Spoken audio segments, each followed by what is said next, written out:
Okay, I think we are live. So, hey everyone, welcome to the channel. If you're brand new or returning, really appreciate it. If you're watching live or after the fact, as you can see on screen, I'm not alone. I'm joined by Ryan Ebert, the director of The Jolly Monkey. So, how's it going, Ryan?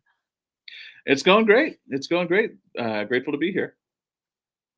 Yeah, hey, I appreciate you joining me. And yeah, this kind of all came about because recently I did watch The Jolly Monkey. I wasn't huge on the movie, but I know we did have a bit of interaction through Letterboxd and then through Instagram.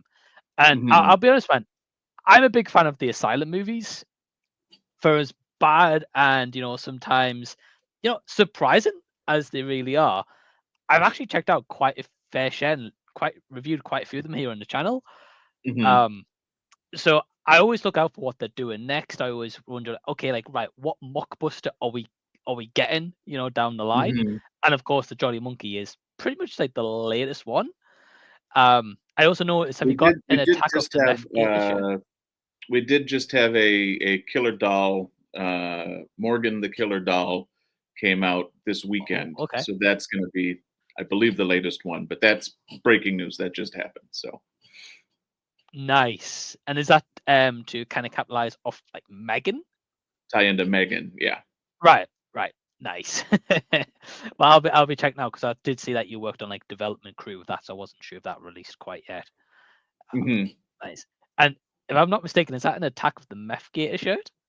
It absolutely is. That was Nice.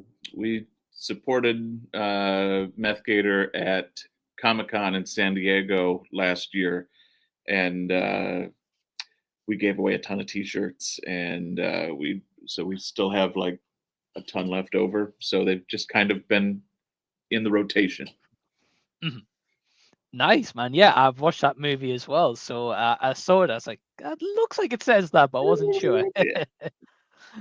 Nice, nice. Well, Ryan, to start things off before we kind of dive a bit more into kind of the background about yourself, how you got working with the asylum and stuff. For anyone who hasn't heard, The Jolly Monkey is out right now. You directed, which I believe is your first feature, right?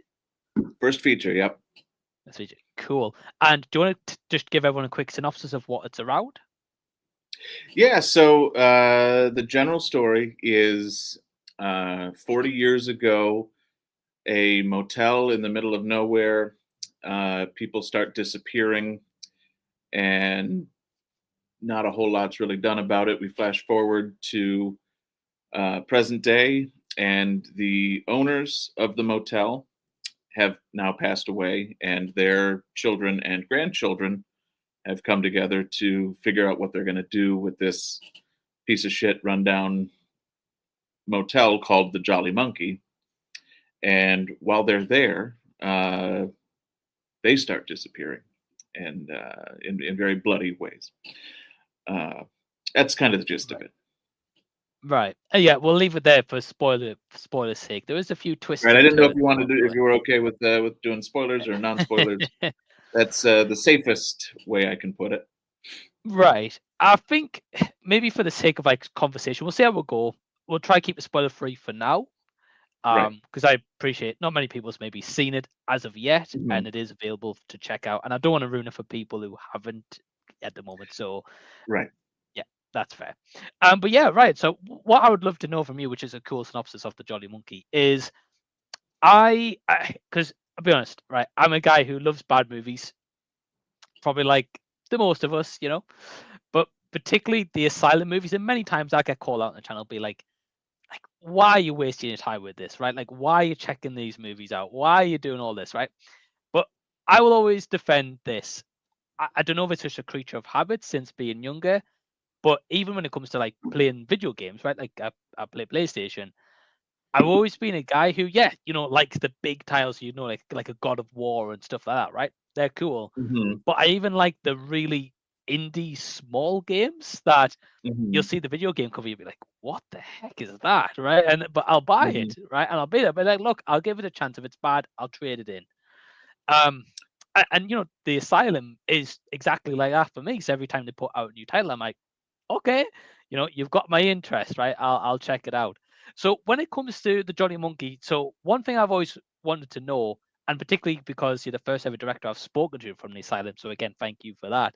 Absolutely. Is like, what goes into this filmmaking? What is the production like of an Asylum movie? And at what points does it be like, right, we can't cross this territory for copyright, or we can't make it like this because it's exactly going to be like that, and you might get like legal issues as well. Sure. So I'll give you kind of a rundown of how Jolly Monkey specifically, the inception to the actual making of the film. Every year there's a couple of meetings a year where with the head of development will meet with the executives with a list of potential tie-in titles. And this year, The Monkey was one of the potential Right. titles, and we weren't optimistic that that was going to be chosen because usually they like, to tie into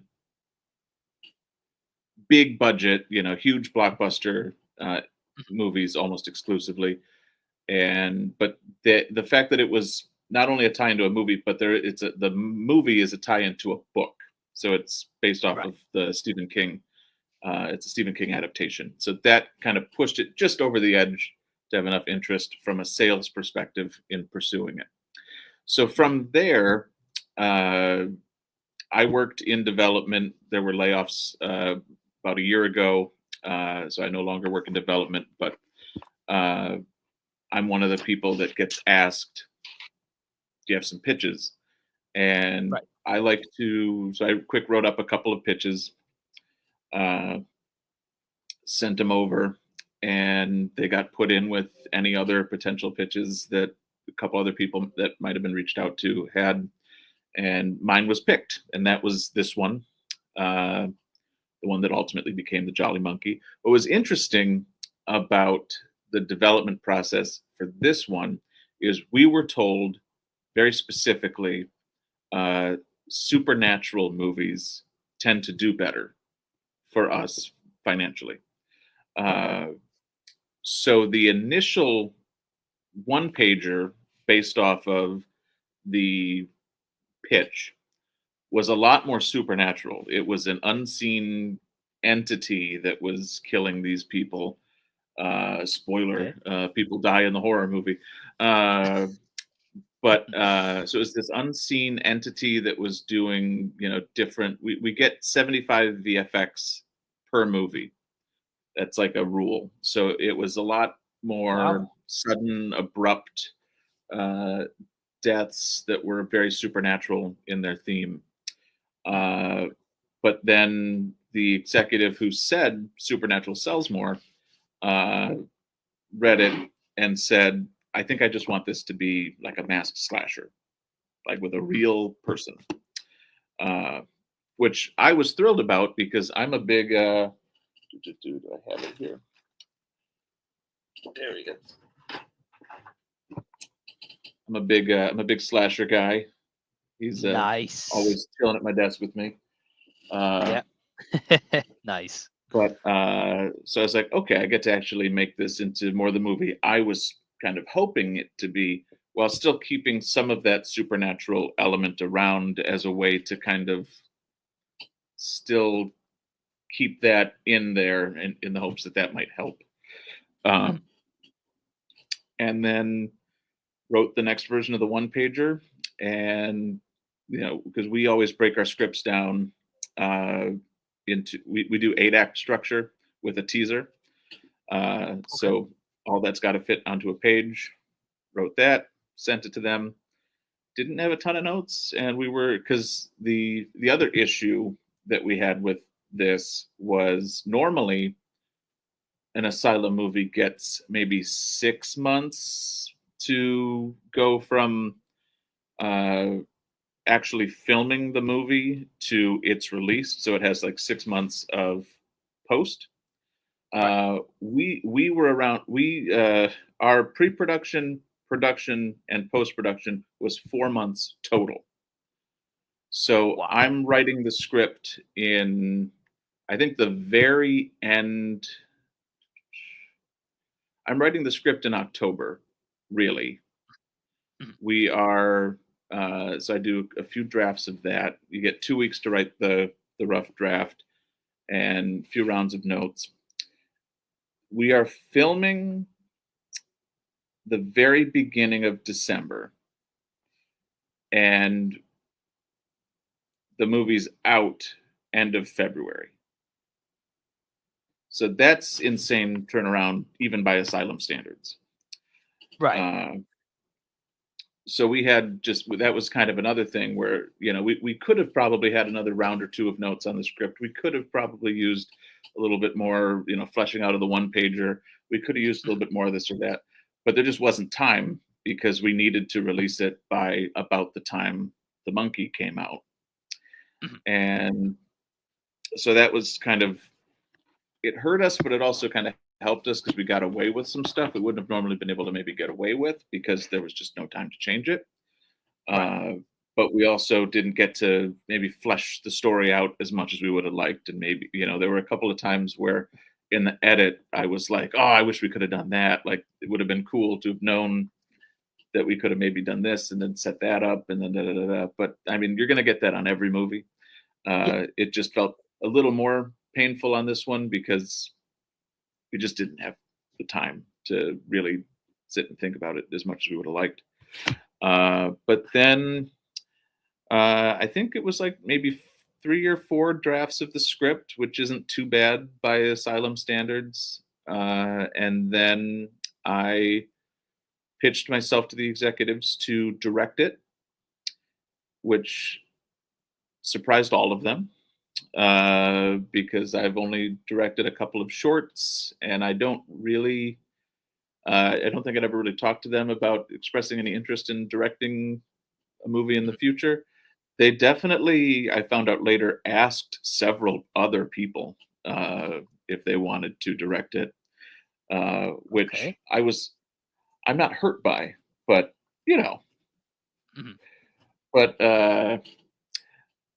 apparently all of them were busy. All of them, it was like just before the holidays, so a lot of people didn't want to commit to something that they were going to have to be working on through Mhm. Christmas and just after, it was just after Thanksgiving when we started.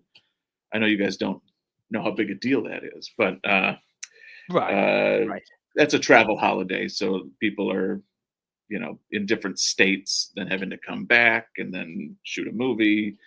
Mhm. So it just kind of wound up lucking out that there weren't as many people available as they would have liked. And I was available and eager to give it a try. And they hired an incredible line producer in Erica Duke, who she's a tremendous actress. She's acted in a bunch of our movies in the past, Mhm. uh, but she's also directed and line produced. She line produced. I think the last line produced movie she did that was horror was it was called Bitch Ass. I don't know if you've heard of Okay. that. I haven't, no. Uh, but Cool.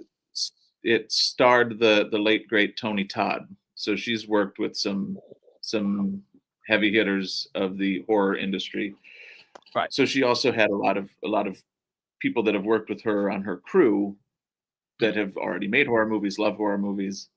Uh, so they were eager and excited to jump on to. It was weird that it was hard to find a director that was willing to do this just before the holidays because they didn't want to work on something just before the holidays. But it was really easy to get a crew together because there were no jobs available. So they were just excited to get another paycheck before the Right. holidays. So it's weird how that kind of worked in my Right. favor. But we Right. got an incredible production design team that, these guys have worked on Walking Dead, and other like major things, and they were just kind of slumming it with us, which was Mhm. awesome. Very cool of them. Uh, the first AD, Gina Yull, she's normally she works on bigger. She works on a show, works on 911 on Fox.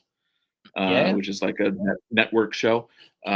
So they were just on hiatus, luckily enough. So she was able to come in and help us out, be my first ever first AD, and she was incredible. And we start, building this crew of very eager and excited people to make a horror movie, which is not something the Asylum doesn't do a ton of horror anymore, because horror is kind of one of those genres that, you and I, if we wanted to work together, you put in, a couple $1,000, I put in a couple $1,000, which is not no money, but we pool a Right. small amount of money together. We know somebody who has a camera. We buy a bunch of ketchup. We can make a horror movie that Right. would be generally competitive with Mhm. Asylum movies that are, this weird kind of, they're not low budget, they're not no budget. There is a Mhm. little bit of a budget. They're made professionally, Right. but it's not enough to be, a real a real movie is what I call Right. them. Okay. So that's why we kind of don't do a ton of horror movies. So people jumped at the chance. They're like, oh, we can actually make something that's fun. Mhm. And the title was The Jolly Monkey. That kind of also helped us a little bit because people were very excited about like having, most of Mhm. Asylum people, most of the movies we work on are like uh, Ice Quake, Ageddon, Yeah. like, Yeah. you know, Yeah. which are like, fun. Sometimes you got a Meth Gator in there or a Shark Side of the Moon, but Mhm. Yeah. not a lot of super fun titles. So thankfully, we had people that were excited and eager and interested, and we lucked into an incredible DP in Camille Godoy. Uh, it was his second Asylum movie ever, but he's got a very good eye, and he and his team move very quickly, and that's something I'm not particularly adept in. I don't know lenses or lighting. I come from the script world. That's my primary focus. But Right. I'm so glad that there are people who do know what lighting works where and how to move stuff quickly. And because it's not that I have no interest in that. I went to film school, so I have at least a Oh, passing nice. interest in being conversational about Right. it. But it's like math for me. I don't get it. Right. But I'm so glad that he came in kind of at the last second. We had another DP that I was really excited about. He dropped out because he got a major commercial opportunity with A-list celebrities and stuff. And he was like, "Are you mad at me?" And I was like, "No, of course not. Uh, Right. Go do that." Right. Right. But yeah, Camille hopped on with his team, and they had just come off shooting The Killer Doll, which weirdly that shot like a month before Mm. Jolly Monkey did, but Jolly Monkey came out in February, and Killer Doll came out this weekend. Right. That's a more Yeah. normal time, so that just shows you how condensed the Jolly Monkey experience was. Right. Um, but he came on. Is the most important thing with these Asylum movies? Mhm. We have 6 days to shoot the whole movie, and it's a 105-page script. So you Wow. have to move quickly, and you only really get maybe one take. Uh, Sometimes, if Yeah. usually if there's a boom mic in a shot or something, you can maybe get a second take, but generally you kind of have to live with the first thing, which Wow. thankfully, I think this is why there's a bit of a disconnect between what people who work for the asylum think is Mhm. good and what Mhm. other people, the general populace, thinks are good, because Right. we basically Right. what we're presenting is a rough draft of a movie, Mhm. uh, and for our actors to be, yeah, I was very lucky with the casting. All of our actors were off book, which is Mhm. crazy. We only had a couple of line Okay. flubs. Like I've been on sets with the Asylum, where people have had actors that just could not remember their lines to save their life, and they'd be on take 6 or 7, and just I could see the first AD in the background just pulling their hair out. But they have to get it. I've seen cue cards get drawn up for people who, we don't have a cue card budget, but I guess we have to just to get through this scene. A lot of very creative solutions of like, okay, in this scene you weren't holding an iPad, but now we're going to give you an iPad that has your script on it, so you can read off of that like you're reading a technological report or something. Wow. So Wow. just to get it done, because you only got 6 days, you can't come back and a lot of these times a lot of these shows you only got this particular location for 1 day. So you have to do everything that you need to do there that day. But the cast was on it. And the one thing I'll say is the most crazy is the actor who played the brother. His name's Nyron Winter. It was his first movie ever. So that was really cool. And he was the last one cast because there was another actor who the execs reached out to. They saw his audition, they liked him more. I disagreed, but it's not my money. Right. But they reached out to this guy, and he didn't respond, and didn't respond, and didn't respond. Finally, like 2 days before we're shooting, he gets back to us. Hey, production doesn't work with my schedule. I have an acting class. Could you move production? Wow. No, we can't do that. And I mean, if it was Tom Cruise, maybe, Then yeah, sure. But for a guy who had no real credits, even by Asylum standards, we and like the big thing, I was like, I didn't say this to him, but I was like, why are you taking the acting class? To get the acting job. Right. Your teacher, if you tell your acting teacher, your acting coach, hey, sorry, I have to miss class next week, I got a gig, the first thing out of their mouth is going to be, hopefully, congratulations. And secondly, do they need anybody who fits my description? They're going to try to get in on that too. So obviously passed on him. Then we reached out to Nyron, and he got back to us pretty quickly. But he only got the script like the day before we were shooting. And he was probably the most off book of anyone, which was just massively impressive. He comes from a theater background, so he's got that kind of training. And that's so enormously helpful. Because they were so off book, we were able to get maybe another take, because we didn't have to fuck around so much. But yeah, so day one, we come in, and one of the more interesting things is we have a name. We always try to get a name actor, somebody who's a little bit known.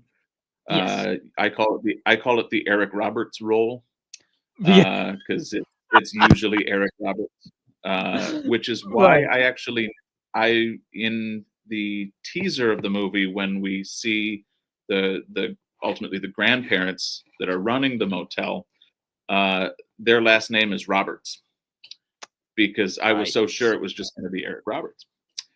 Right. Turns out, no. We had two names in this. A buddy of mine, Patrick Laberteau, played Grandpa, and he's best known for, he was the mayor in Meth Gator. But he was a child actor on Little House on the Prairie back in the day. He was in Heathers. He was in Jag, the TV show. He's been around for a while, and he's been an Asylum guy for a while. But he had become a friend of mine over the years, and I thought it would just be a fun role for him to come in and do, and he graciously accepted the money. But we also got Dominic Keating from Star Trek. And he's a person, he had worked with us in a movie in the past. He worked on a Sherlock Holmes adaptation we did a long time ago. And he hadn't worked with us since. And so that was kind of an unusual, you just don't know who or what you're going to get when dealing with it's my first time directing. Is this name actor going to come out and smell that greenness in the air and, try to dominate the set and try to take control? But I was very lucky. Dominic is a very nice, very respectful person. What was really cool of him was he came out day one, and he's not like a superstar known actor, but you look at his credits and he does a lot of voiceover work in a lot of games that I recognize. And I'm a pretty avid gamer, so he's working. But he was just in that Tom Hanks Greyhound movie he did a couple years ago. And obviously Star Trek Enterprise. After you do a Star Trek show, I don't think you have to work a whole lot because you just do the. He was literally when he was hired to be in this movie, he called me and he said that he was at a Star Trek convention in San Antonio, and he was going to be coming back from that soon to prepare for the movie. That's all you ever have to do if you're in a Star Trek thing enough. You can just do conventions for the rest of your life and live happily. But he came out day one, and he met the cast, a lot of them are Courtney Falk is the lead, the daughter. It's her third or fourth movie, so she's been doing it, but she's done a couple of Lifetime movies. I think this was her first lead role. I'm not 100% sure. So it's a lot of new people that are just starting to come up, and they don't really know how to act. I'm first-time director, so he was a breath of fresh air because he came in and he was asking me questions and very respectful. And, do you think my character would do this, or would he be more like this? And, I was happy to answer. And because he was so respectful and nice and gracious, the younger actors saw that and they knew, okay, now I know that I can ask the director if I have questions. I don't have to fear the director and, think I have to do my job on my own and hopefully be right. Like, no, it's all about communication. It's all about we're all on the same page, so that when we yell action, we don't have to do a take two because you misinterpreted the scene. And that because of that didn't happen. So he was just a dream of a first name actor to have to work with. That's awesome. But then, day one was 23 and a half pages with 2 company moves, which is insane. And we did not nail that. I will say because it was everything that took place at the motel was that day. Yeah. And that includes the teaser, which happens at night. And it happens when the motel is a functioning, not dilapidated place. So we had to shoot all of the stuff present day first, with it being dilapidated, torn down. Right. And that was a full day in and of itself. It's a lot at the motel. It's a primary location, yeah. Yeah. So that was day one, is doing that. Then we had to clean it up. We had to take this child actress and her parents, in the movie. Her mom was there, but we didn't have to take her. we had to take them to a different location to shoot the driving stuff while the other team was cleaning up the motel to look like it's an actual functioning motel. Right. Shot just one of the driving stuff, came back. It's all set up. We only have, with everything shot in the teaser, we only had one take. So when they get back to the motel and they're like, "Welcome to the Jolly Monkey. You guys need a room for the night?" That's all just one take. We have two cameras trying to get everything that we can hopefully edit it together. Thankfully, they were all off book and there was no real line flubs. But then we only had 10 minutes to shoot what was technically 3 pages of script. In the teaser was completely rewritten in the moment.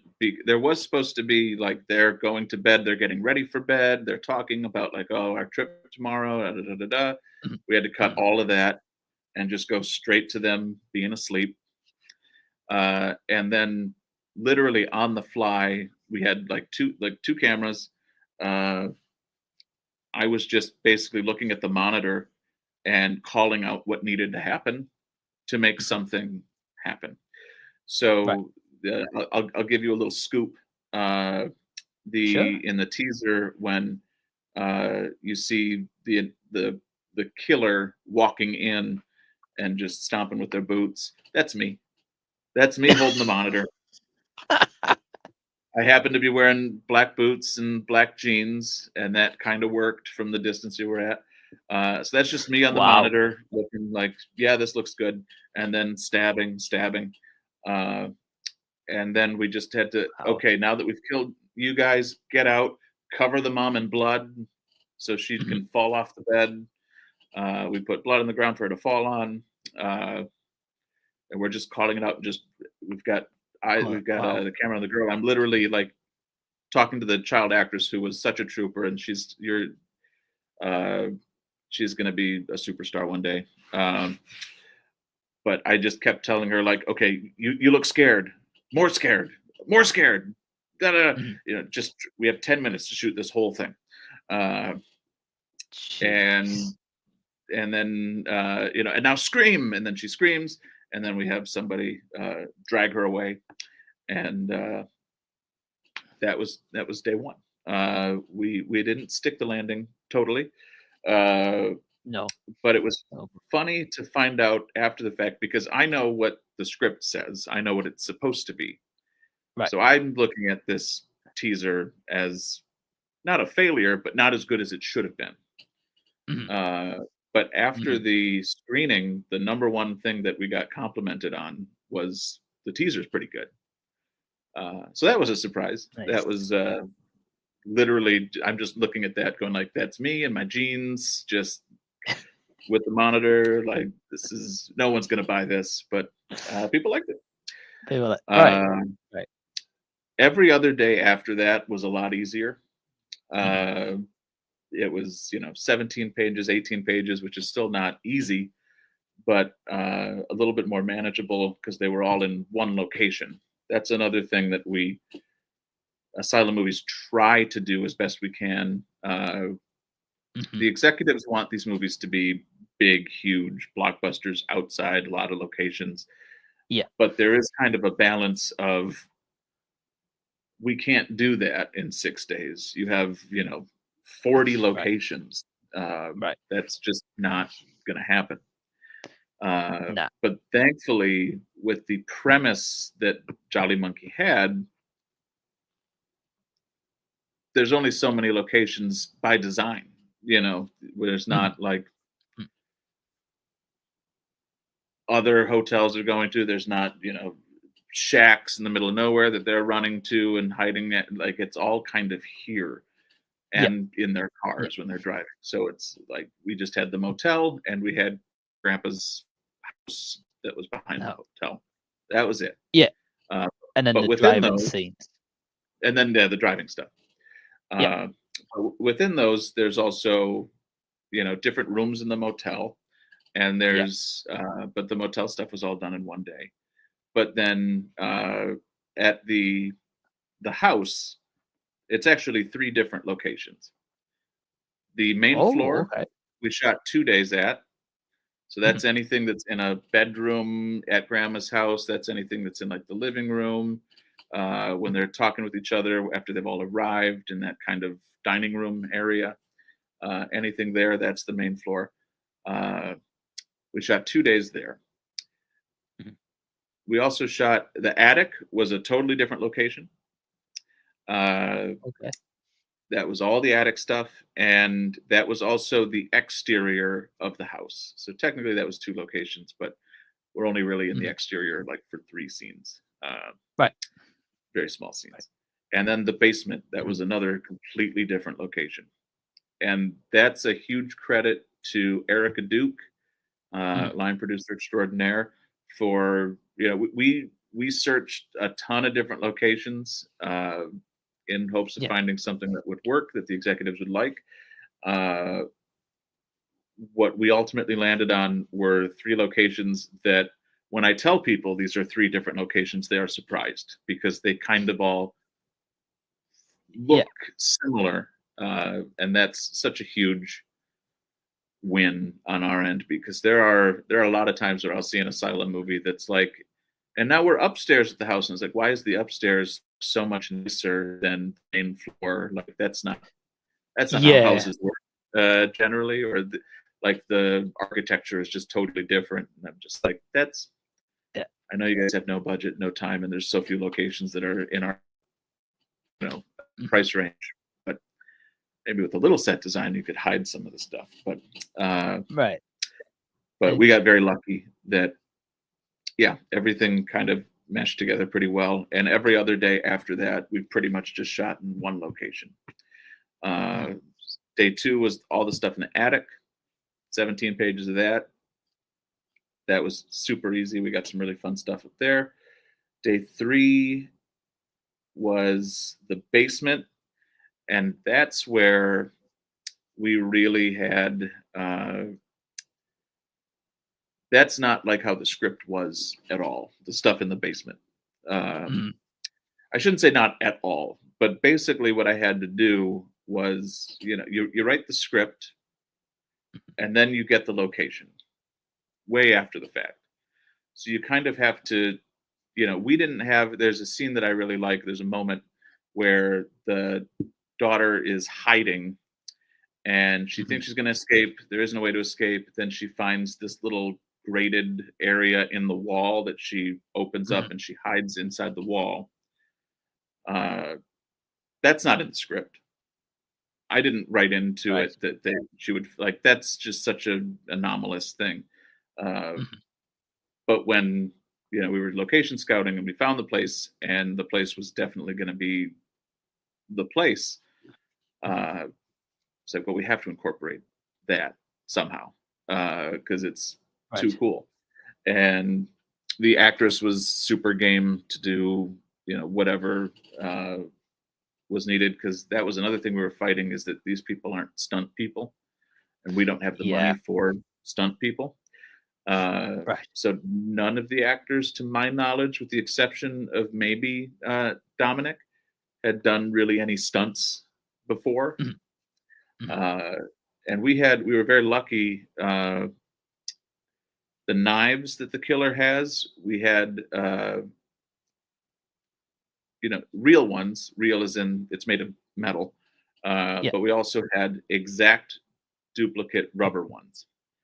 So when we're doing the stunts, you know, we were very safe to be like, okay, if she's just standing, if they're just standing with the knife, if he's just standing with the knife, Mhm. uh, you know, that we can just have as the metal knives. But if it's going to be a stunt, switch it up for the rubber ones. Right. Uh, I 100%. don't Yeah. care what anyone says. Safety is the most important thing. Right.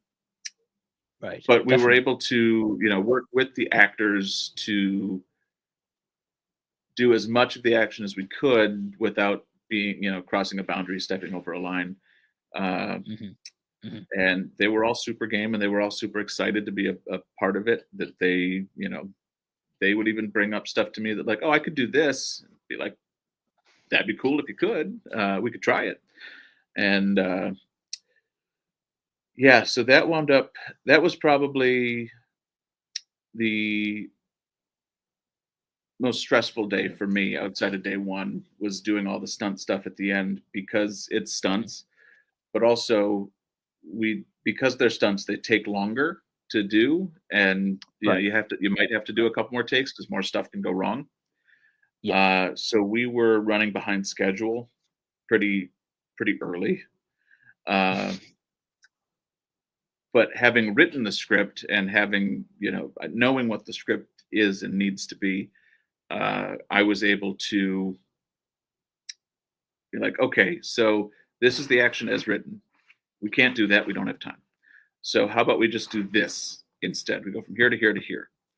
And the actors were like, okay. And they switched it up, and we were able to get a cohesive piece of action in there that, like almost the entire seventh act is action for the most part. There's a little bit of talking at the top, and then it's pretty much action for the rest of it. Uh, and they were all game. They were all excited. They were all gearing to go, and they, knocked it out of the park. Uh, Mhm. I It was usually, to me, Asylum movies start out okay, and then Mhm. they kind of Mhm. deteriorate as the action is supposed to get bigger. Uh, Right. I felt kind of the opposite about this one. I thought it kind of starts out a little slower than I maybe would have liked, but I thought by the end it winds up being pretty fun and strong.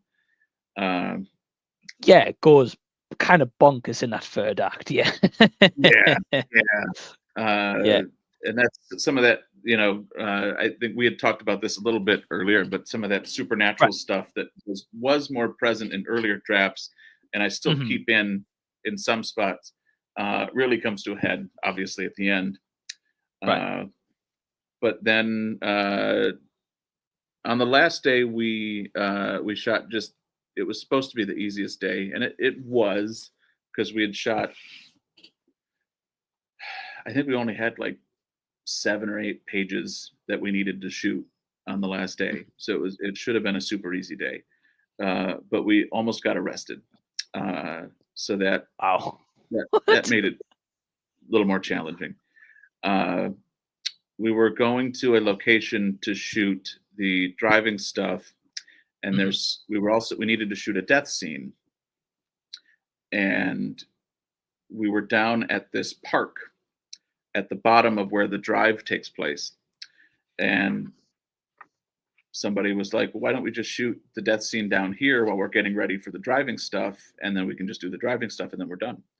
And Mhm.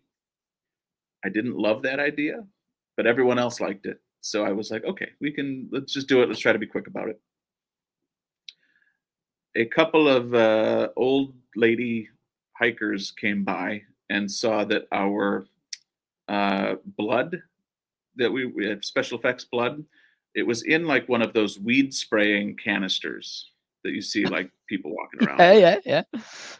They thought that we were trying to kill a bunch of plants. Like a whole Right. bunch of us were out there trying to kill all the plants. And that was our whole objective.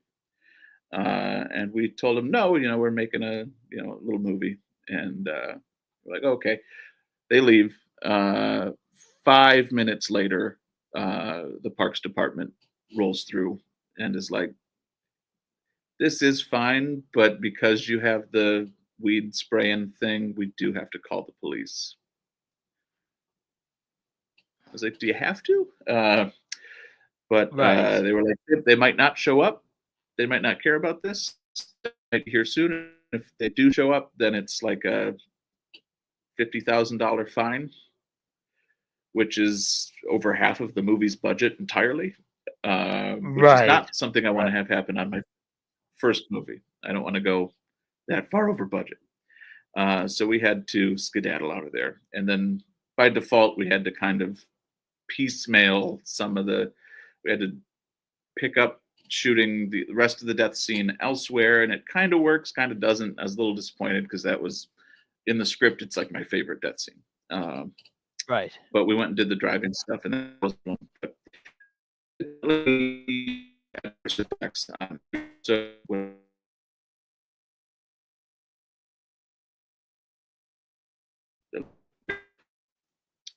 back to the Asylum home base, we're trying to match it up, so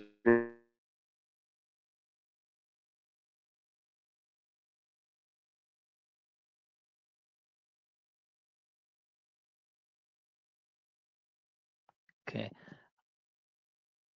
If anyone's watching live, let me know if Ryan's froze or if I've froze. I'm not too sure what's happened. Maybe some technical difficulties. Gotta love them. Ryan, can you hear me?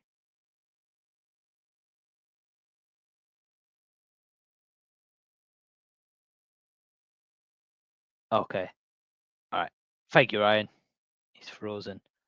Ryan froze. Yeah. Thanks, Patrick. Yeah, we'll see what's happened because there's some technical difficulties as Ryan's talking us about his favorite death scene.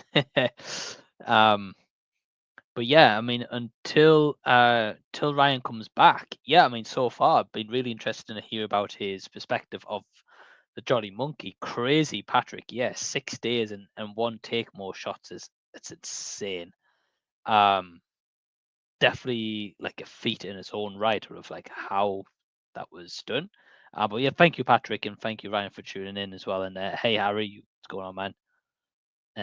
And if we got him back, he's back. Here we there go. I am. Yeah, man, it's all good. I don't know if we're having some. We might be uploading some stuff today, so the internet might be a little choppy. But Okay, it's but okay. yeah, so we yeah, so we were racing the sun, and we kind of got a version of it, but I was a little disappointed because it was my favorite kill in the script. Mhm. But you know, that's just the nature of it. You only get 6 days to shoot the whole movie, and then Yeah, after day 6 was done, I think I got a rough edit a day later, which is crazy. The editor came in, and he was already, as the dailies were coming in, he was starting to cobble it together. so- right. So Yeah. he had a rough edit for me to look at right away. And then the problem we ran into was uh,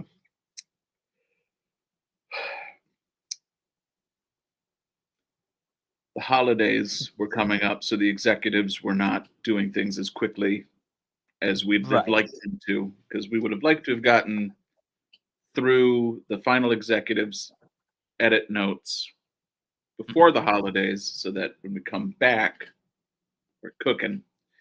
But Yes. Yeah. we were not through the second round of notes, so we had to wait and wait and wait.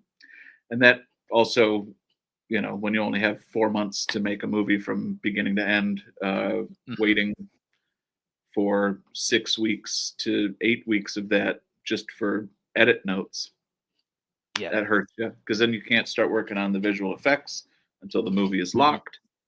Uh, Mhm. so it just kind of was a little bit of a downhill spiral.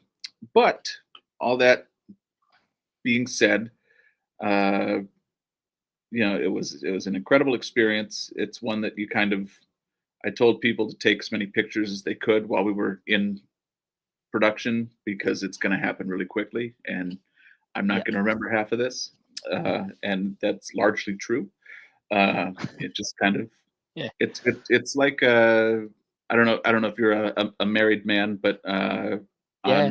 on my wedding, they, you know, people were telling me beforehand, like, it's going to go by so fast, you're not going Yeah. to remember a thing. And I was like, that's not true. It's kind of true. I'm glad there are photographers there, because Yes. it's all just a blur. But it's like Yeah. it's that level of chaos, but for 6 days, uh, Mhm. and then it's over. And hopefully you have a movie. And I know you don't agree 100%, which is fair. But Mm. Mhm. generally, people have expressed that this is one of the more uh, complete, better Asylum movies we've done in a minute. And I don't disagree with that. And I think it's in large part to, it helps that I wrote it, so I knew what we could cut. And it Mhm. helps that I stayed with it through, because a lot of directors, after their wrapped and they do their director's pass on the edit, Yeah. they'll say, "I'll see you at the screening," which is totally fair because they're not paid to do any additional labor. Uh, Right. Right. but I felt compelled to stay with it as it went along because Mhm. what happens more often than not is, one of these executives or people giving notes towards the end, they'll give a note on something to cut a scene because it bores them, not realizing that if we don't have that scene, that sets up 6 other scenes that they then reference that scene. And now if it's gone, Mhm. they're referencing a scene that does not exist and it feels Right. disjointed. Uh, Right. there are at least 4 or 5 different times where I had to chime in and be like, we actually can't cut that. That is a load bearing scene. That is enormously important information. We can tighten it, we can trim it down to be the bare bones of what it is, Mhm. but Yeah. we can't get rid of it. Um, Mhm. and I think because of that, some consistency throughout, uh, it does at least feel a little more complete than most Mhm. Asylum movies. I do think we probably should have trimmed another 5-ish minutes. I'd say 10, but it's about a 90-minute movie. We have uh, with credits, it has to be 83 minutes. Mhm. That is a mandate that we have for sales because that's the Right. minimum requirement for whatever streaming services and platforms are out there. Mhm. Uh, Mhm. so I think we probably could have cut another 5 or so minutes out of that. Mhm. It's just fluff, that you don't need. Uh, Mhm. but Yeah. yeah, I think at the end of the day, I'm extremely proud of what we did, and it was a lot of fun. I learned a lot. So if I get the chance Yeah. to make another one, fingers crossed, Mhm. I will know what I really need to do, what I need to put my foot down on, what I can just let go because I have no control over that. And it's all just learning. But I was very lucky to have such a great, strong crew with me who knew what they were doing that we could get. Generally, first-time directors, the biggest issue that they have is coming in with enough footage to constitute an 83-minute movie. We often wind up being, the first cut is at 78 minutes, and then you have to just basically scour through stock footage or Mhm. extend scenes a lot longer than you'd like to. And then that's why the pacing gets kind of weird because it has to be Yeah. at least 83 minutes. We didn't have to do that on this one. So I felt like that was a win. So do you get a point? Because I was going to ask you, is there a set like run time limit you get? So you mentioned 83 minutes. Yeah. So is there a certain point at that moment where, because I know I saw like your filmography on IMDb and you've done a development assistant on a hell of a lot of projects for Asylum, which I would say one of my, I think, more solid Asylum movies I've seen in most recent years is probably Exorcists. Yeah. Mhm. Um, I would Killer personally say. Morgan the Killer Doll was directed and written by the guy who wrote and direct The Yes. Exorcist, Oh, okay. Okay, Mr. I'm Jose intrigued. Funes. Yeah, no, don't get me wrong, man. Look, I'm gonna be open and honest, and look, say I wasn't a huge fan of the Jolly Monkey. I'm Sure. not gonna be like, look, it was amazing. I'm not gonna say like, oh, I've completely changed my mind because Yeah, I haven't. But yeah. at the end No, of the day, you have your like, opinions and you're allowed to them. And I right, but don't. I probably agree with more of your negative opinions than I'll allow, but I just know how difficult it is on my end to even right, make it happen. So right, I'm willing to overlook a lot of those things. But yeah, yes, I you are get it. allowed to have your opinions, and you're not wrong. Yeah, but at the end of the day, man, like, look, I want to like have this chat, and it's amazing hear from you because the thing is, as I say, I watch a lot of these movies, but I never get like the ins and outs of them, right? I don't know, like, like, look, you had 6 days to shoot this entire movie with like, like the script rewrites and in the fly moments and on the fly moments, so Mhm. you had to do, because I feel like that accounts for a lot of the production in Yeah, general and like what people, because right, for example, like people could look at this and as you said, they get one take, right, which is nuts to think you get one take, any mess ups, like tough, right, and that scene's and it's one gone, right. take it's one take, and that's already hard enough. But it's one take. The actors were probably just cast a couple of days previous, so they've only really had the script for a couple of days. Because a lot of people be like, "Oh, well, theater actors, they only get one take every time they're on stage." Yeah, they've had months to Yes. rehearse. Yeah. Soap Yeah. opera actors, they have all this stuff. They only have, like it's that stuff's being rewritten on the day. Their blocking is they step forward and then they also Mhm. get cue cards. Some of them memorize it all, but Yeah. that's set up for them to succeed. They're not also, trying to fist fight a volcano, paragliding over, the Saharan desert. Uh, Yeah. Yeah. but Like, so, like, I wanted to show some comments as we're talking because we've got a few people in the chat, like who, like for example, Patrick, a good friend, he said even he all hail the Asylum. Like he loves the movies as well. You know, he's seen Meth Gator as well mhm, while we're in here. But you're right, like with the feeder actors, the thing is, if you make a mistake in a feeder production, you can laugh it off, like the audience laughs with you, or you can, right. adapt like another line, right? But in a movie, when you're shooting that one take, you can't really adapt to that, right? Because you've got a script, and yes, you can have improvisations to an extent that works, but I'm sure there was probably moments, as you mentioned, like the actor said to you, like, "Hey, Ryan, you're like, look, this could be a cool idea.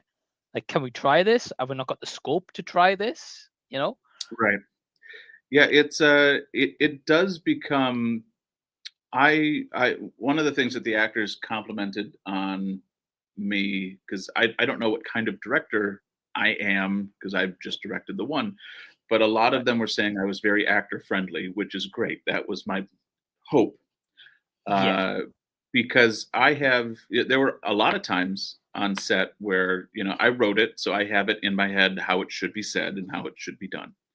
And the actors would be like, "Hey, so I know when we did the table read, this is how it seemed like you want to do it. But what if I said it kind of like this?" Because the great thing about actors is that, even as a writer who wrote all of their dialogue, I'm also trying to meet a deadline. I might not fully, to me, it's just a line of dialogue I had to write to get from A to B.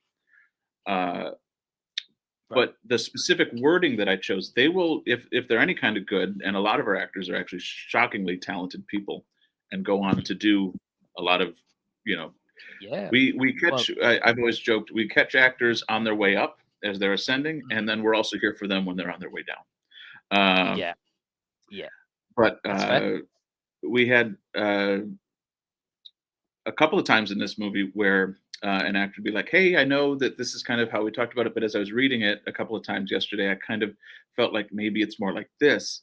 And I'd say, 2 out of 3 times do it that way. That sounds great because I basically Mhm.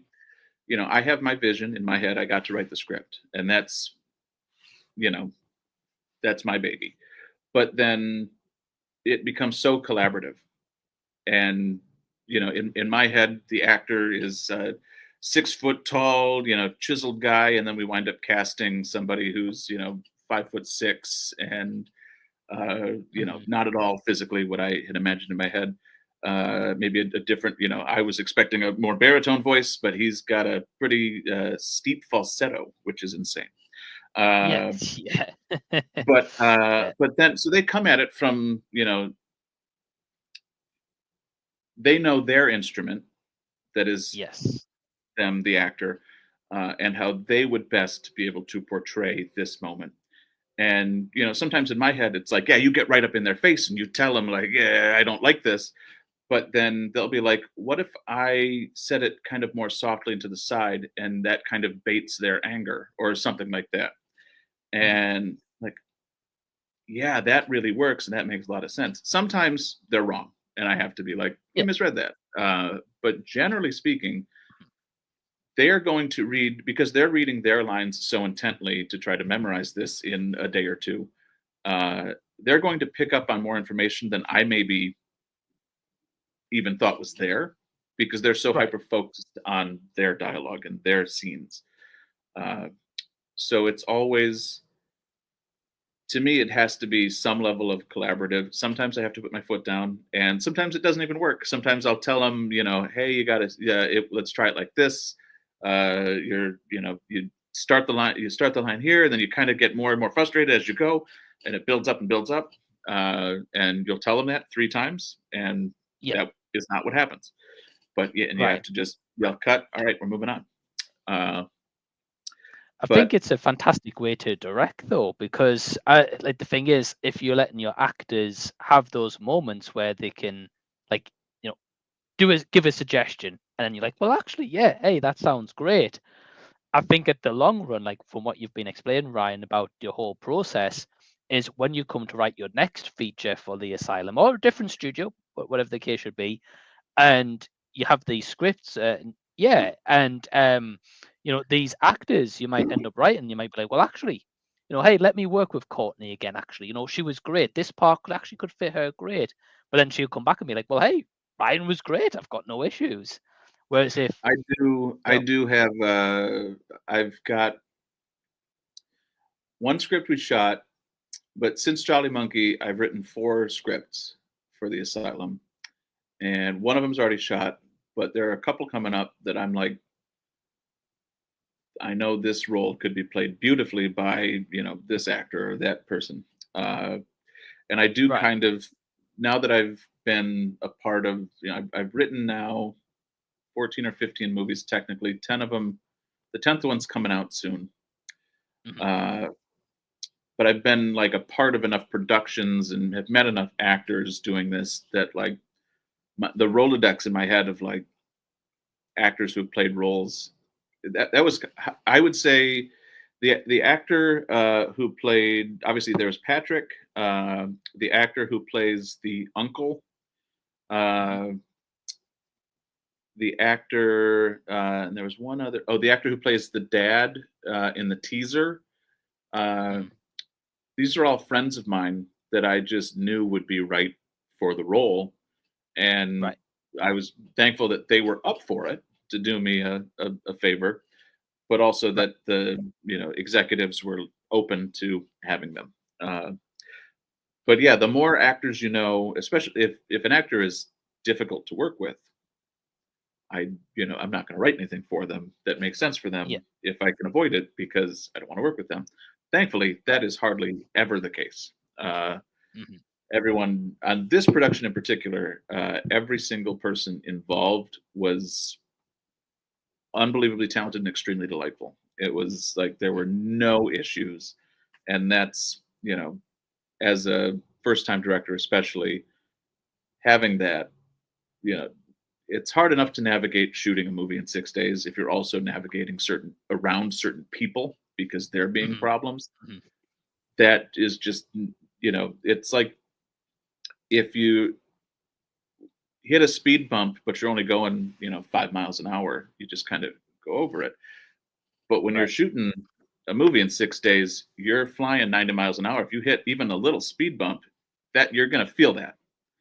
And yes, that's yeah, kind of how I feel about a lot of Asylum productions is they have to be kind of smooth and that's, mhm, mhm, problem solving on the fly is helpful. And that's something that I've kind of picked up in doing this enough. But I was very grateful that I didn't have to do a whole heck of a lot of that in this production because everyone was super great and everyone is super talented and going on and doing bigger, cooler, better things, uh, which is just awesome, man. which is just a dream. Yeah. Definitely. And I was going to ask you, when it came to that last day, like, right, final shots done, and maybe Asylum do like typical kind of wrap parties for the cast and crew, or maybe you guys just get together and do your own kind of thing. Did you find yourself having that like new sense of gratitude when it came to a wrap or wrap party? Because first time directing, brand new kind of like hat to add to your resume of talent that you've got already with writing, development assistance, productions, all that kind of stuff. Gratitude's the exact right word. The second we were done, and it was an interesting day because it was day 6, and we had to bring in uh, Patrick to do one quick thing that we forgot to do because things were moving so quickly on day one. So he Mhm. came in, and we just had him. It was just one line he had to say, and he said it like 6, 7 times in a row, and then we got it. And then it truly was this enormous weight that was lifted, Yeah. and it was just looking around, seeing everyone packing up their gear, getting ready to go. It was I went to every single uh, actor, every single uh, person in the crew, every single person, and I thanked them for what they did and told them how much I appreciated them. And then I Mhm. followed that up by going through when everything was done. Let's say that was Friday.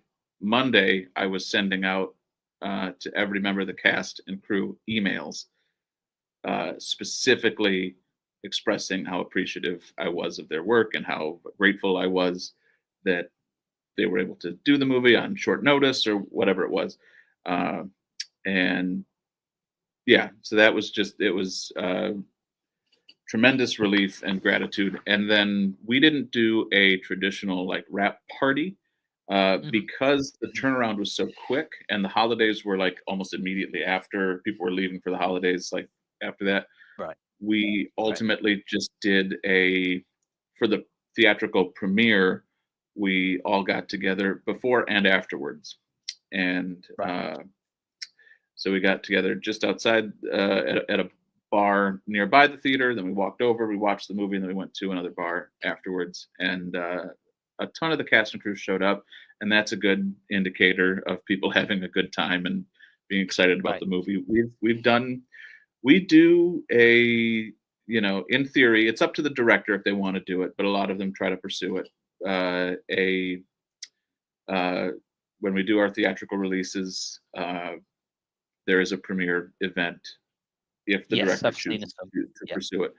Uh, and more often than not, it's, you know, sometimes as few as 5 people show up, sometimes, 15, 20.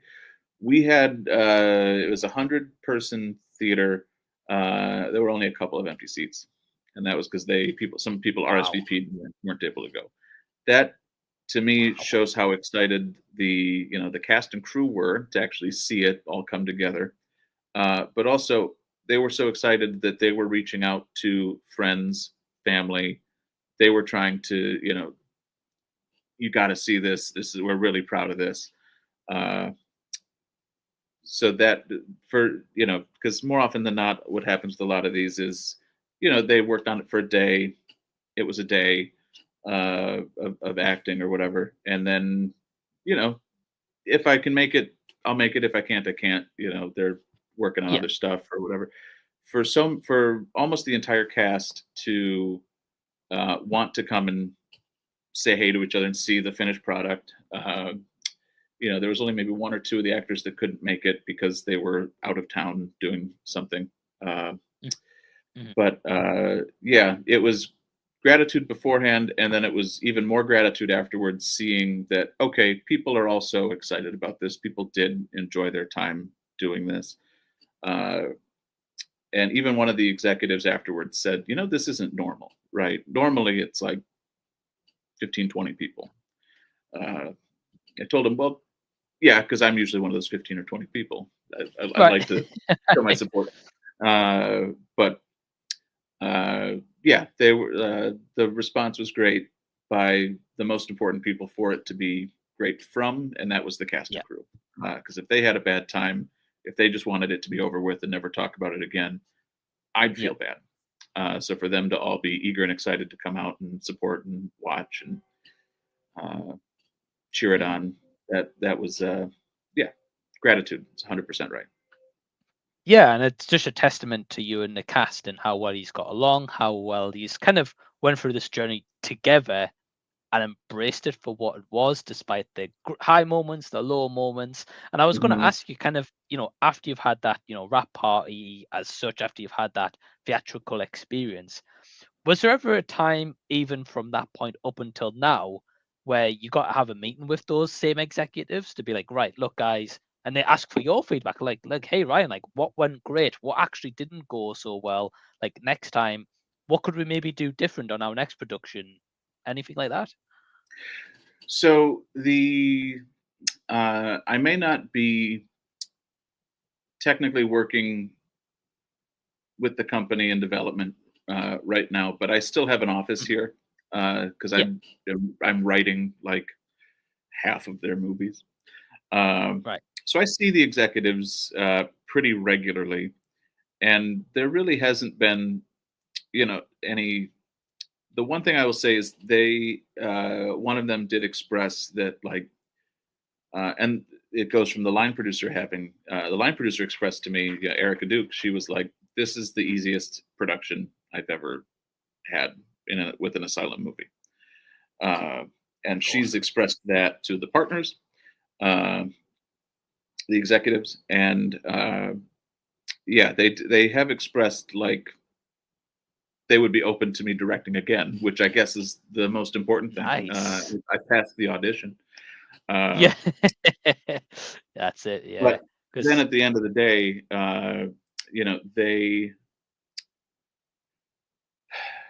they've done 400 movies. I've directed one.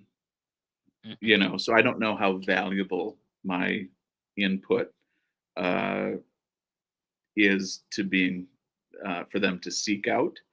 Uh, I think they would probably find Erica Duke's input more valuable since she's line produced a ton of yeah. these and she's acted in a ton of these. She's been all over the place for a long time.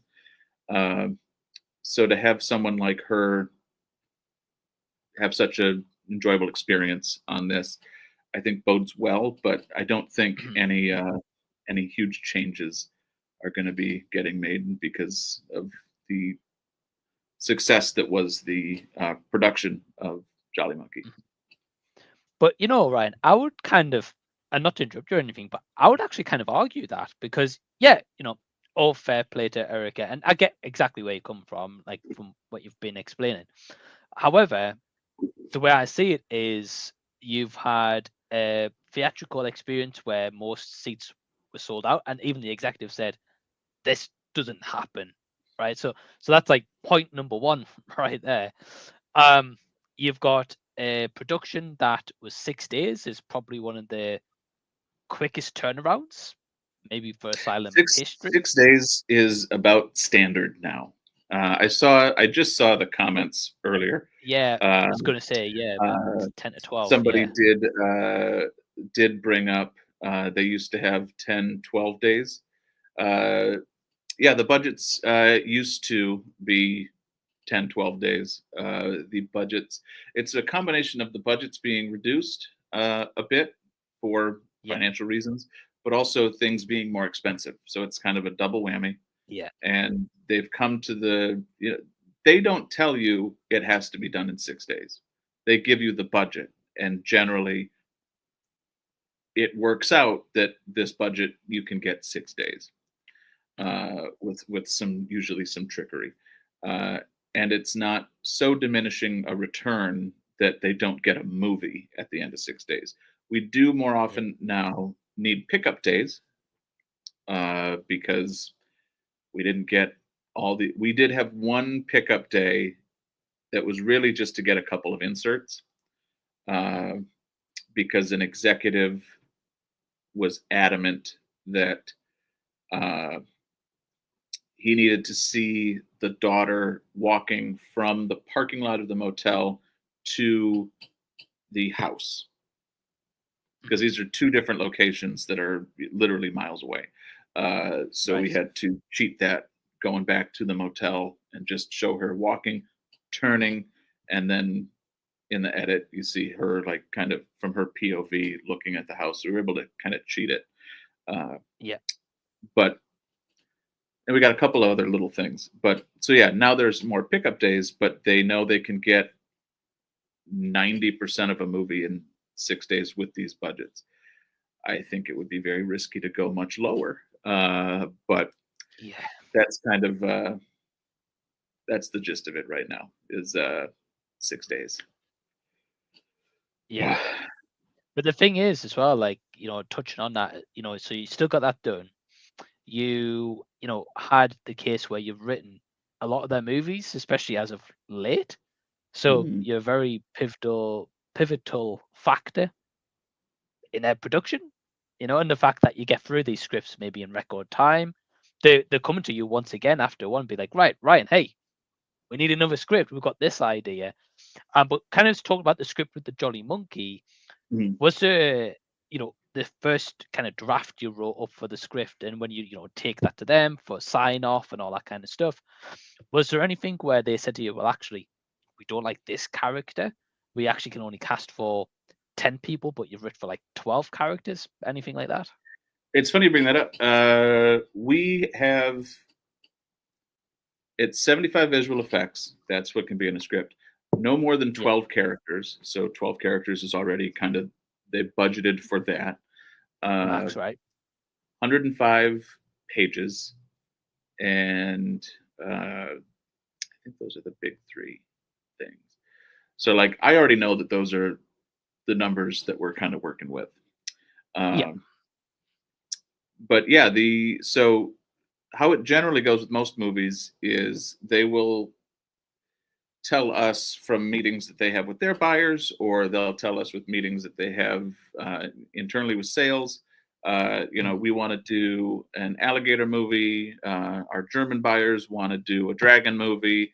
Our, this, that, the other. So we'll kind of know what we have to pitch for, and then Mhm. the head of development, Anna Rasmussen, my wife, she will reach out to writers that maybe have an expertise in that area, writers that, if we need to do another meteor movie, we have a couple of people that love doing meteor movies. So what do they think? They'll send some pitches. Right. Usually I pitch for everything because Mhm. I've written all over the place. Disaster, comedy, horror, shark. Shark is my thing now. Sure. Right. Yeah. And but then they kind of pick their favorite one, the Mhm. one that they think works best, and then, like I said earlier, then we will pick the writer to write it. It will be expanded into a one pager, and then the one pager gets rounds and rounds and rounds of notes with either Anna or the executives, and that'll get beaten to a pulp, and then that will be the story that then has to be expanded into the script. Then the writer will write the script, 2 weeks. Then Anna will read it, and she'll give a bunch of notes to try to make it an Asylum movie.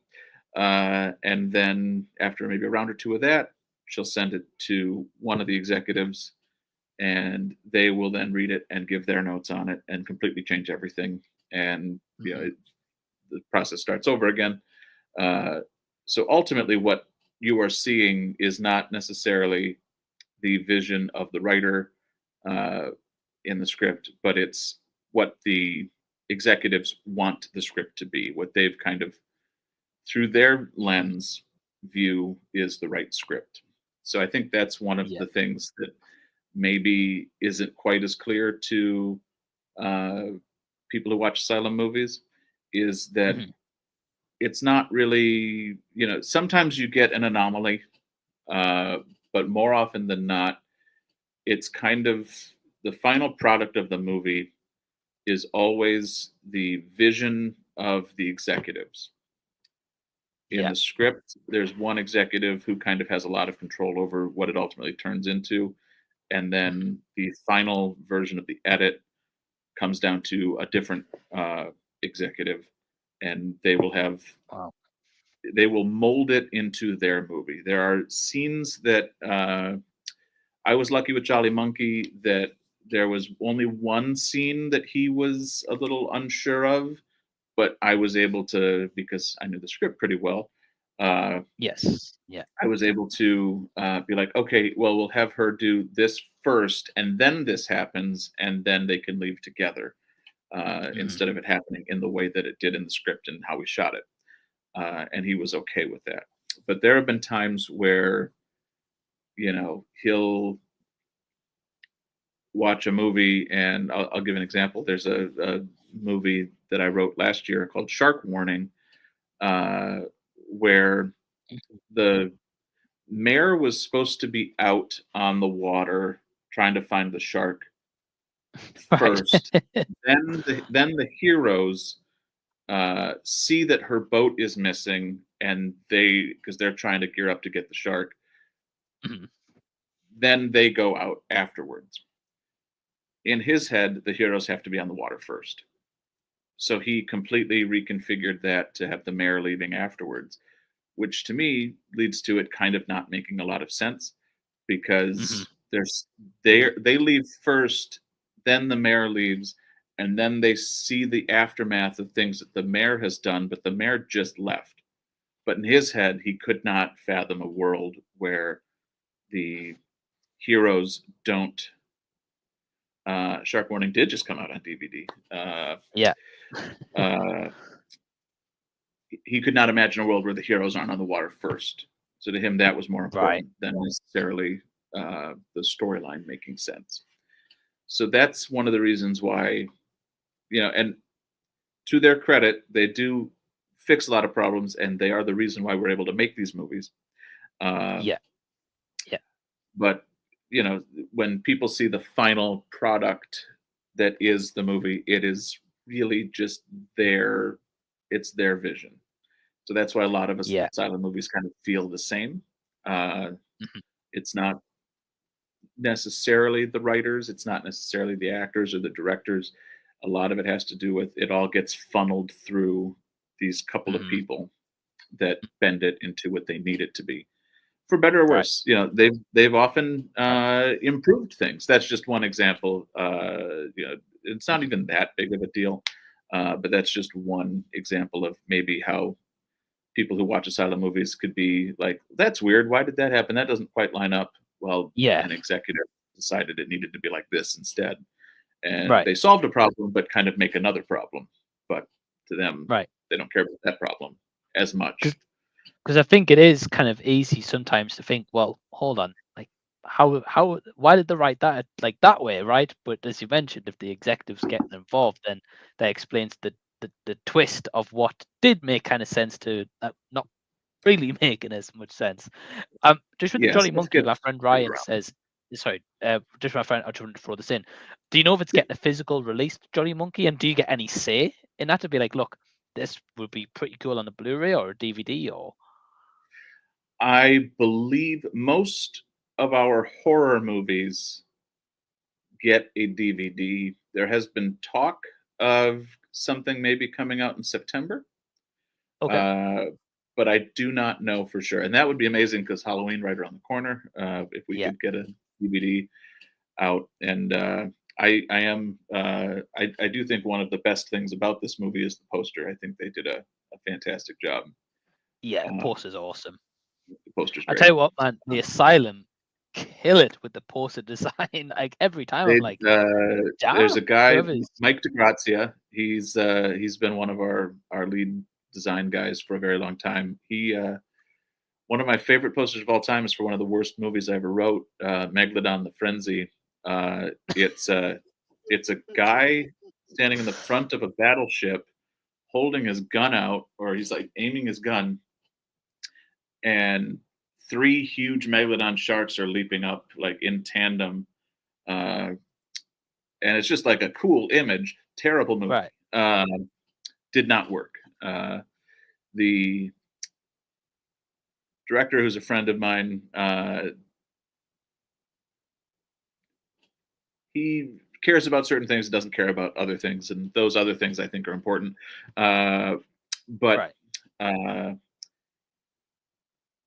that movie, unfortunately, we have an in-house visual effects department, and that's part of the reason that our movies can be made so quickly and look yeah, at least somewhat professional most of the time. yeah. Uh, that particular shark movie, the visual effects were outsourced to a different company, and we will never do that again. Wow, Because there were just like too many movies that were happening at the same time that was yeah, getting they had to outsource one of them. And shark movies in particular, our guys just they know what they're doing. And this yeah, other company, some of the shots look great. Some of the shots are essentially unusable. Uh, so we learned a lesson on that one. right, But it is what it is. right. Cool And poster one though. Yeah. Oh, yeah. It's awesome. I always look at the posters and like, obviously I might be like, I'll skip this one, I'll skip that one, but I see the posters, I'm like, yeah, that guy kills it, or whoever the team is And kills it. my favorite thing is our posters are, some of them are the first movie I wrote for them, San Andreas Megaquake. That poster's shit. It's just stock images and chaos in the background. Very boring. Uh, but my favorite thing is on. I found a lot of these on the what's it called? The Movie Database. They will have all of the posters, including international posters. The Nice. Japanese posters historically are so fucking good. Uh, Yeah. the Yeah, it Japanese, is. Yeah. it's like ours will be, ours will be good. We'll be excited about it. Be like, oh, that's a good one. And then like 6 months later, the Japanese poster will come out and be like, well, fuck our poster. Right. That's Right. I don't know what it is that I don't know who's their art department is just on a different level. That's always my Yeah, they favorite are. thing. I don't know if Jolly Monkey will get a. It's usually the disaster movies that get a lot of those, or the sci-fi movies. I don't know if Jolly Monkey will get a Japanese poster, but I look forward to seeing it if we do get so lucky. And I was going to ask you there. So with Japanese art, yeah, man, I'm a huge fan of Japanese art. Just come back from Japan myself on the honeymoon. Um, would you get sent a copy of the Japanese poster if they made one? Uh, so what usually happens is I do have a copy of. I did get a printout of the poster for my office. Yeah, Right up there. That's nice. our version. And then this And behind version you as was well. one. This is for sales. This is they had this Right. banner up at a event where they were trying to sell the thing, and they were going to throw it away. And I was like, or I could put it in my office. So Right. saved the day on that. We would not be sent one if I do see it and can find a high quality enough version. There is a world where it could be printed out for me, but I don't get sent anything like that. Took it. Right. Get you. Sometimes the And company likes having the posters printed out, so but not they don't want to print them out if no one's gonna hang them somewhere. So they will right. do it if requested, if it makes sense. We had one, the second movie I wrote, Apocalypse of Ice. I'm friends with the guy who directed it, whose office is downstairs. That poster's fine. It's like blue, icy blue background with like the uh, Eiffel Tower being frozen solid. A generic kind of asylum poster. But then years later, I saw the German version, and it's like this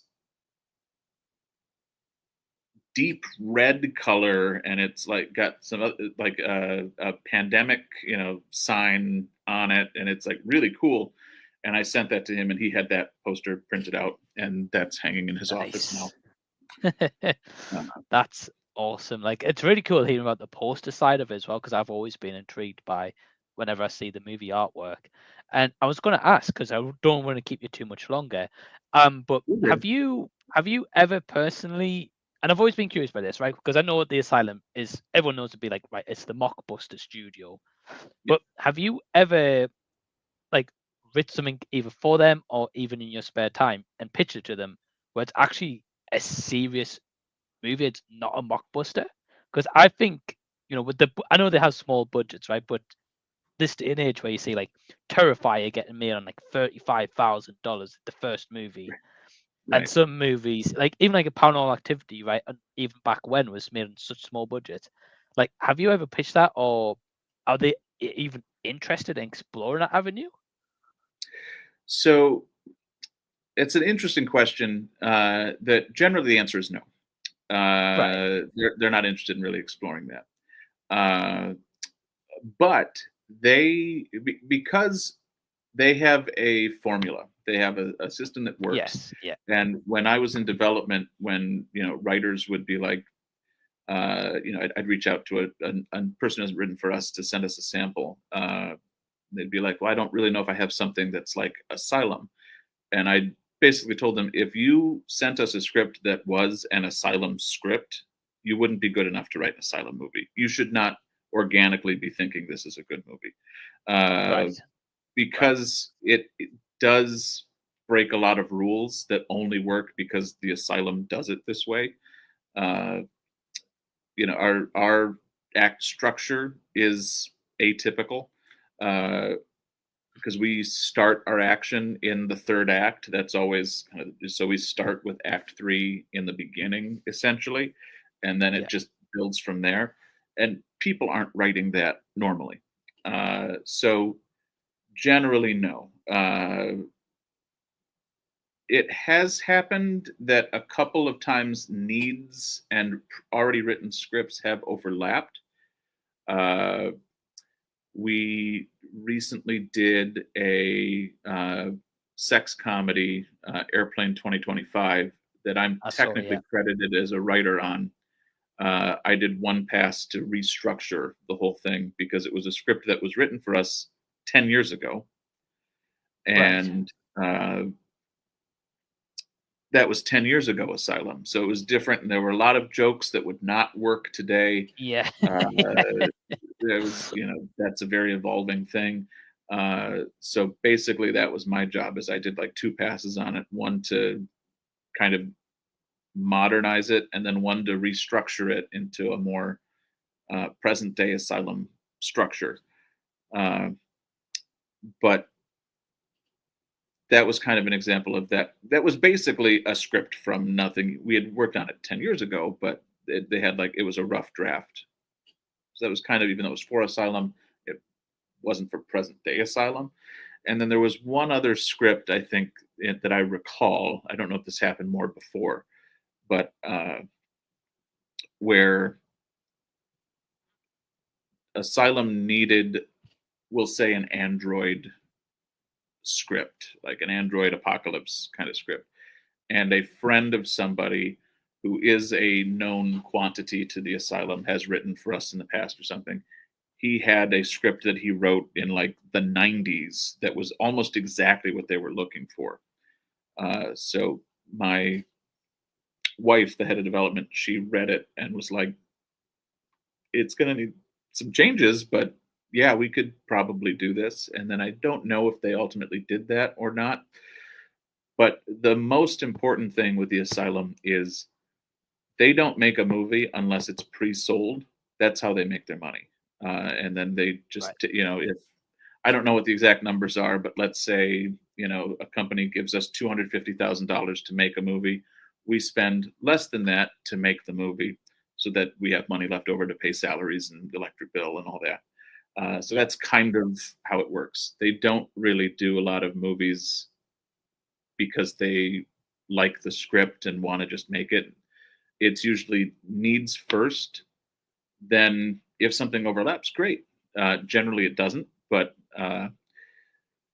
we do a lot of like, that's why we do a lot of shark movies, even if Hollywood doesn't make a shark movie. Companies want shark movies, and they kind of work all the Yeah. time. So that's the kind of area where you're more likely. That's where I found the most artistic freedom is in the shark movies because I mean, just for example, the first shark movie I wrote for them was Shark Side of the Moon on Tubi. So we've got moon Yes. sharks. So that's fun and Yeah. crazy. Uh, Right. then, megalodons, that's an entirely different type of shark, massive sharks leaping onto battleships fighting the United States Army. Uh, but then also Shark Warning, which, as I said, just getting a DVD. Yeah. Just now. Japan does love shark movies, and I do too. Yeah. Everyone loves shark Yeah. movies, but Right. Shark Warning specifically was basically somebody on Letterboxd referred to it as Hallmark Jaws, and it's definitely not that, but that was kind of by design. Uh, I've joked that it's like a good version of Jaws: The Revenge or a bad version of Jaws. Uh, it's somewhere in between. But so just within the world of, because generally with tie-ins and mockbusters, uh, you try to be somewhat close to the source material, at least enough for maybe somebody to make the mistake, uh, I or at was least going to now mention they this. gain Yeah. awareness. I the plan is my least favorite thing, my least favorite comment I'll see on Letterboxd is somebody giving me a half-star review because they thought it was the monkey, and I hate that. I don't like that. Yeah, to me, it's like Yeah. the reason why we do these mockbuster things is so basically when you look up the monkey, Mhm. our movie also pops up. So it's kind of just a way of Yes. advertising our movies in a easy way. Right. Uh, Right. and I know sales will disagree, but I hate that people. That's like my least favorite comment is when because it immediately makes them hate the movie because it's not the movie that they Yeah. thought they were getting. Yeah. Yeah. And as a That's filmmaker, that's rough. Uh, but true. yeah, so that's never the plan. But shark movies, we don't need a tie-in; we just make them. So there is a little bit more. Sometimes, like with the most recent one that I wrote, an executive will specifically say, "I want it to be a mom and daughter in the middle of nowhere. Mom has to rescue daughter." Something very specific like that. But just like a serious shark movie in lieu of it being like 100-headed shark attack. But that's where I've Yeah. found the most creative freedom is in these ones that are not tie-ins, but we're still making them. Most of those are going to be disaster movies, which I find no creative freedom in because I don't like disaster movies personally. I'll write them if I have to, Yeah. but I find them to be pretty boring. But other places love them. They make a ton of money, and I don't understand it. So we'll keep making them. But Yeah. shark movies are definitely where I will find the most creativity. Uh, but to fully answer your question, their needs are the only thing that matters. If that happens to overlap with a script that's been written or an idea that you've had, maybe there's something to talk about. But generally, that's not going to be the case. They kind of, and then they work so quickly that it's uh, like with Jolly Monkey, it was approved in like September, being written in October, uh, filming beginning of December, out in February. Like, no, if it would take longer for us to find somebody that had a script that made sense and change it than it would just be do it yourself. So that's kind of in the interest of time, we just kind of have to do everything internally and quickly. Yeah, it's interesting to hear that. Well, I mean, I understand, like, look, as you said, like, it's a formula. If the formula works, it's making them money. They can then produce another project and sell it to Tubi and these stream platforms, and then I get it. Mhm. I have got another question, but Ryan's asking, I'd be interested to see if there was a tie into the Black Phone coming out soon. Of course, Black Phone 2. I can comfortably tell you that there is not. I don't think that's a. Oh, man.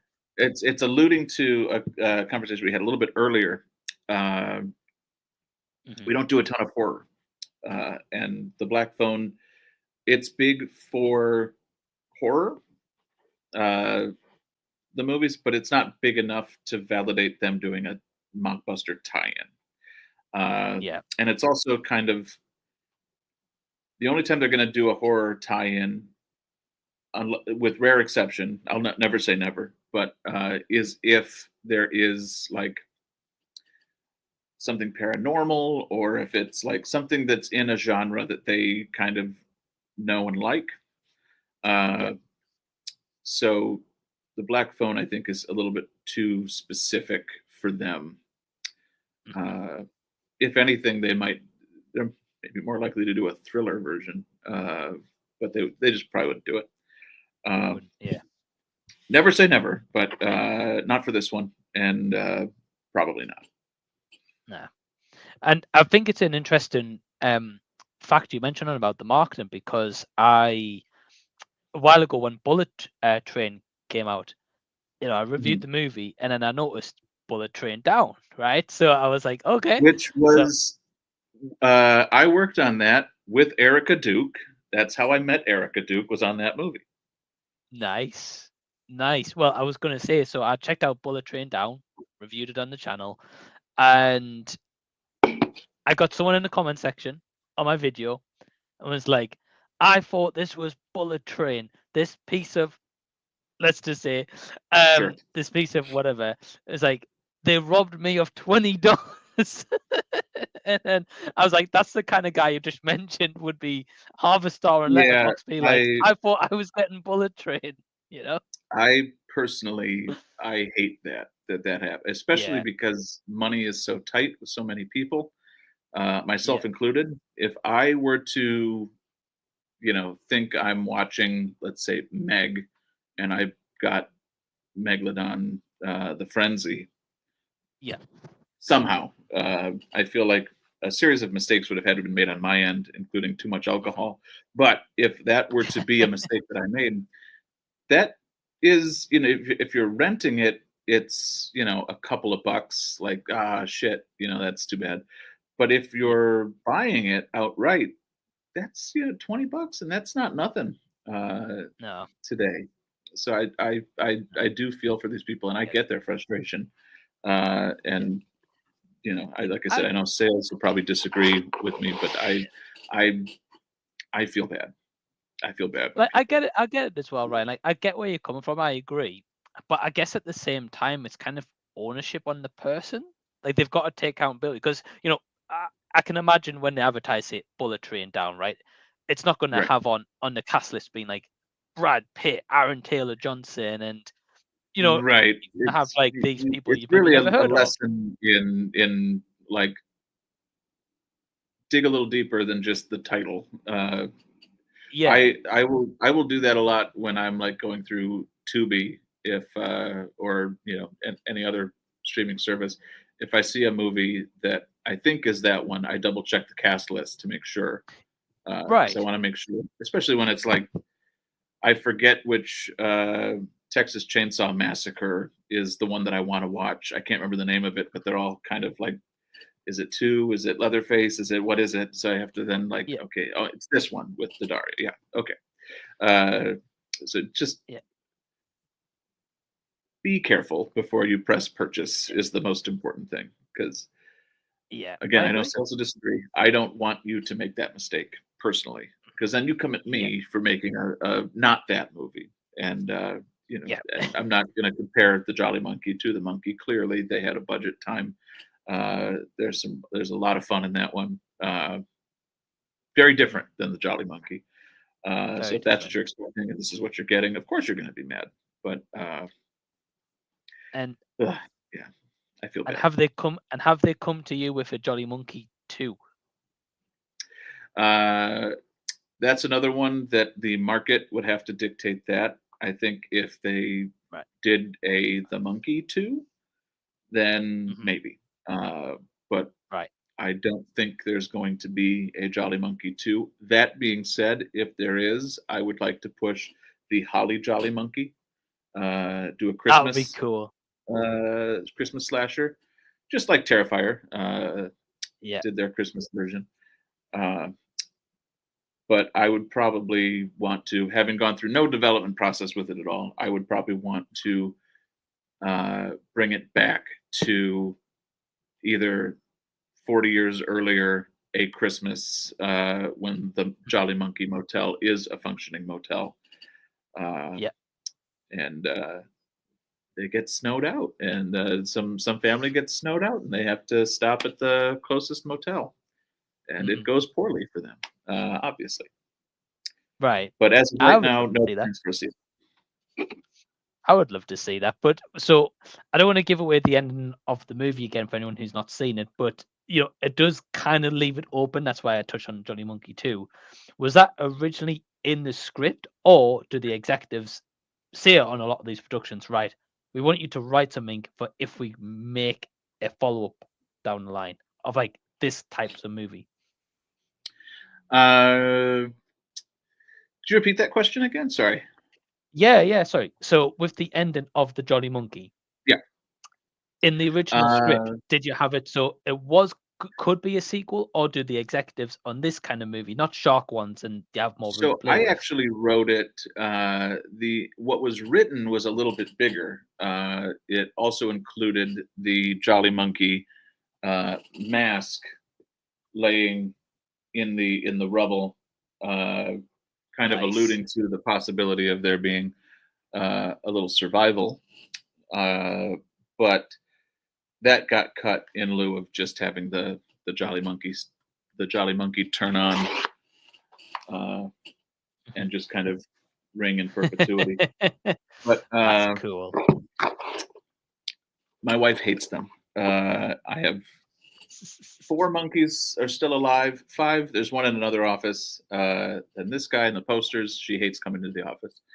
Um, but I definitely wrote it with the intention of, hopefully there could be a sequel, kind of setting it up for something. But like I said, that was trimmed down a little bit, and it's up to whether or not it's ultimately up to whether or not there's another movie that's Yeah. called The Monkey or something similar Mhm. that we could pull that off. But it was not. I wrote that on purpose, and it was never changed. So an executive never told me not to put it in. Mhm. So generally, I think a lot of our movies they don't like the possibility of it. They like a clean ending. This is it. Yeah. But Yeah. sometimes Shark Side of the Moon, they let us do a question mark ending. I don't think that's getting a sequel, but this one, a question mark ending. If it makes sense, they'll Mhm. they'll allow for it. But generally, most movies they like a this is it on that. That's it. Yeah. Well, that's what I was thinking because, of course, the monkey based on the Stephen King novel, you can't really imagine that getting sequels. So Right. I was thinking, as you said, like with the shark movies, you can make endless numbers of them. They're not really like connective tissues to like, capitalize on like the latest release to an extent. Mm. So I was thinking with this one, how it ended. I was like,